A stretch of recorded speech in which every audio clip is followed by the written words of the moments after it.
Russia Ukraine যুদ্ধ শুরু হওয়ার পর থেকেই পশ্চিমা নিষেধাজ্ঞা, কূটনৈতিক চাপ এবং আন্তর্জাতিক বিচ্ছিন্নতার মুখে পড়েছেন ভ্লাদিমির পুতিন। আর ঠিক এমন সময়েই তিনি উড়ে গেলেন বিশ্বের অন্যতম রহস্যময় দেশ উত্তর কোরিয়ায়। কোনো বড় ঘোষণা ছাড়াই শুরু হলো এই সফর। পুতিনের বিমান উত্তর কোরিয়ার আকাশ সীমায় প্রবেশ করতেই সেটিকে ঘিরে ফেলে উত্তর কোরিয়ার যুদ্ধ বিমান। পুরো ঘটনাটি যেন শুধু একজন রাষ্ট্রপ্রধানকে স্বাগত জানানোর চেয়ে অনেক বড় কোনো বার্তা দিচ্ছিল। কিন্তু প্রশ্ন হলো, পুতিন কেন ঠিক এই সময়ে কিম জং উনের কাছে গেলেন? উত্তর কোরিয়া দীর্ঘদিন ধরেই রাশিয়ার সঙ্গে সামরিক সহযোগিতা বাড়াচ্ছে। ইউক্রেন যুদ্ধের কারণে রাশিয়ার বিপুল পরিমাণ গোলাবারুদের প্রয়োজন, আর উত্তর কোরিয়ার কাছে রয়েছে বিশাল পুরনো অস্ত্র ভাণ্ডার। অন্যদিকে উত্তর কোরিয়ার দরকার আধুনিক সামরিক প্রযুক্তি, স্যাটেলাইট সক্ষমতা এবং বিভিন্ন ধরনের প্রতিরক্ষা সহায়তা। ফলে দুই দেশের মধ্যে তৈরি হয়েছে এক ধরনের কৌশলগত বিনিময়। রাশিয়া প্রযুক্তি ও সহযোগিতা দিচ্ছে, আর উত্তর কোরিয়া দিচ্ছে অস্ত্র ও গোলাবারুদ। আর এখানেই শুরু হচ্ছে আসল ভূ রাজনৈতিক খেলা। উত্তর কোরিয়ার সাম্প্রতিক বছরগুলোতে একের পর এক আন্তঃমহাদেশীয় ব্যালিস্টিক ক্ষেপণাস্ত্রের পরীক্ষা চালিয়েছে।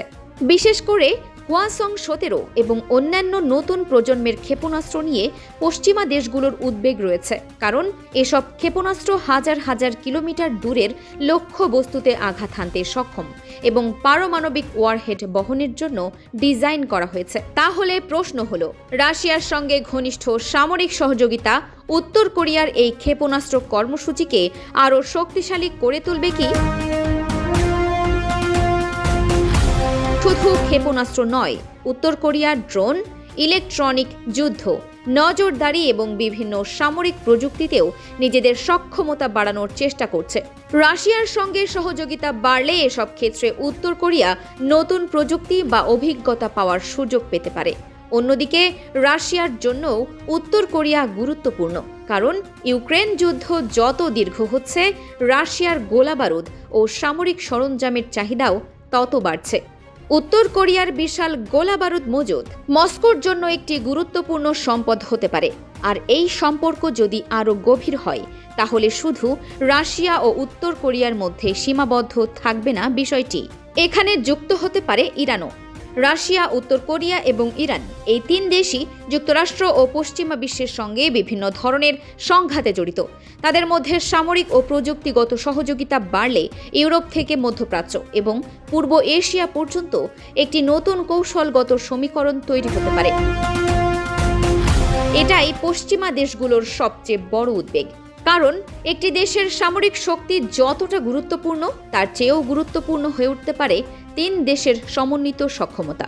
ধরুন, রাশিয়া দেয় উন্নত সামরিক প্রযুক্তি ও যুদ্ধের অভিজ্ঞতা, উত্তর কোরিয়া দেয় বিপুল পরিমাণ গোলাবারুদ ও ক্ষেপণাস্ত্র, আর ইরান দেয় ড্রোন ও ক্ষেপণাস্ত্র প্রযুক্তি।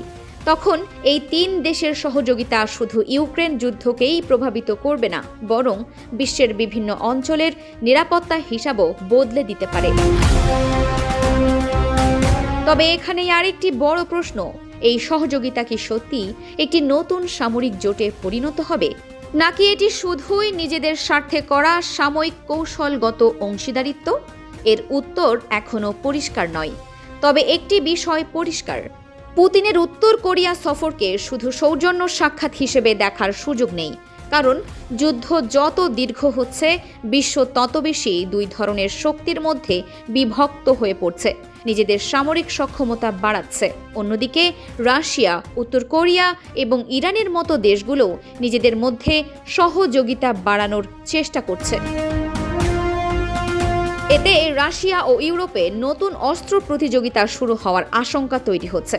আর ইতিহাস আমাদের একটা বিষয় শিখিয়েছে, যখন বড় শক্তিগুলো একে অপরের বিরুদ্ধে সামরিক প্রস্তুতি বাড়াতে থাকে, তখন ছোট একটি সংঘর্ষও বড় সংকটে পরিণত হতে পারে। তাই এখন বিশ্বের নজর পুতিন ও কিম জং উনের পরবর্তী পদক্ষেপের দিকে। তাদের মধ্যে ঠিক কী আলোচনা হয়েছে, কী ধরনের সামরিক সহযোগিতা হবে এবং ভবিষ্যতে এই সম্পর্ক কতটা গভীর হবে, তার অনেকটাই এখনও অজানা। কিন্তু একটা বিষয় নিশ্চিত, রাশিয়া ও উত্তর কোরিয়ার এই ঘনিষ্ঠতা আন্তর্জাতিক রাজনীতিতে নতুন একটি সমীকরণ তৈরি করছে। আর সেই সমীকরণ ভবিষ্যতে বিশ্বকে আরও নিরাপদ করবে নাকি আরও বিপজ্জনক করে তুলবে, সেটাই এখন সবচেয়ে বড় প্রশ্ন। Farhana Nizam, DUB news.